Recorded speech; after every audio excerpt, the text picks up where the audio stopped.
waxaa sharaf ii ah inaan maanta idinkala soo qayb galo hortiinan aan u imaado in aan uga arrinsanno xaaladda abaarta ba'an ee dalkeenna ka jirta iyo sidii aan ugu gurman lahayn dadkeenna tabaalaysan.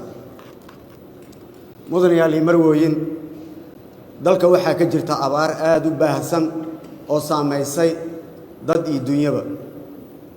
malaayiin ka mid ah shacabkeenna ayaa wajahaya xaalad cunto iyo raashin yari ah oo aad u daran guud ahaan gobollada dalka kadib markii ay baaqdeen roobabkii la filayay. dadka waxaa dhaafay oo abaartu dhammaysay xoolihii ay dhaqanayeen. wax soo saarkii beeraha ayaa meeshii ka baxay, waxaana halkii ugu sarraysay gaartay biyo la'aanta. gobollada dalka qaarkood waxaa laga soo wariyey xaalado dhimasho oo ka dhashay haraad iyo nafaqo darri ka dhalatay abaarta. dadku waxay bilaabeen in ay ka hayaamaan, ay ka guuraan deegaanadoodii iyo tuulooyinkii ay ku noolaayeen oo ay ku soo jabaan magaalooyinka waaweyn, taas oo abuuri karta barakac baahsan iyo xaalad bini'aadanimo oo aad u ballaaran.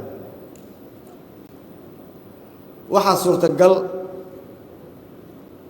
ah in xaaladdu ka sii darto oo ay u xubsiibato macluul la mid ah tii dalka ka dhacday 2011kii haddii aanan qaadin tallaabooyin isku tashi ah oo aanan ugu gurmanayno dadkeenna abaartu haysato.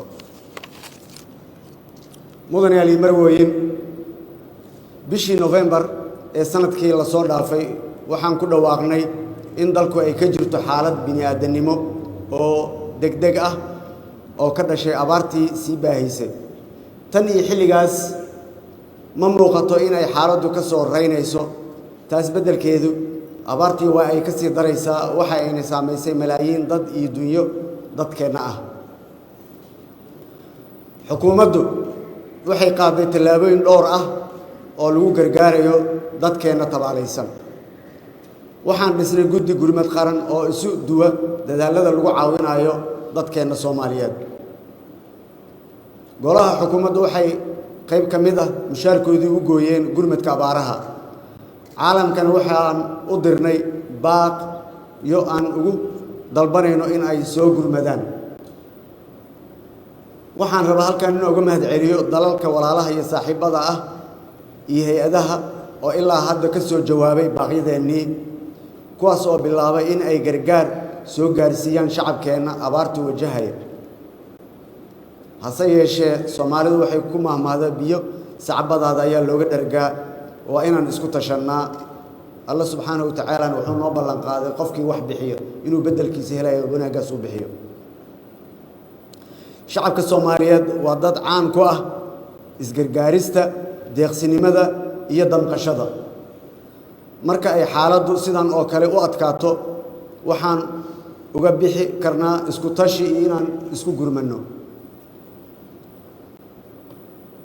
dalka waxa uu ku jiraa xaalad doorasho oo dad badani ishu ku hayaan, balse waa in aan doorashadu naga mashquulin gurmadka iyo badbaadinta dadkeenna. sidaa darteed ayaan maanta isugu kinyeeray shirkan muhiimka ah si aan indhaha dadkeenna iyo caalamka ugu soo jeedinno xaaladda abaareed ee dalka ka jirta. waxaan shacabka Soomaaliyeed ku boorinayaa in ay kaalintooda ka qaataan gurmadka iyo badbaadinta dadkeenna abaartu hayso. waa in aan bilownaa olole ballaaran oo tabarucaad ah oo qof walba ku deeqaya waxa uu awoodo, ilaahayna aan uga baryayno inuu beddelkiisa u siiyo. dunida waxay na caawin kartaa marka aan annagu iscaawinno. waxaan alla subxaanahu wa tacaala ka baryayaa inuu dhibaatada naga dulqaado, abaartana noogu beddelo aaran iyo barwaaqo. waa mahadsantihiin. shirkan wuu inoo furan yahay.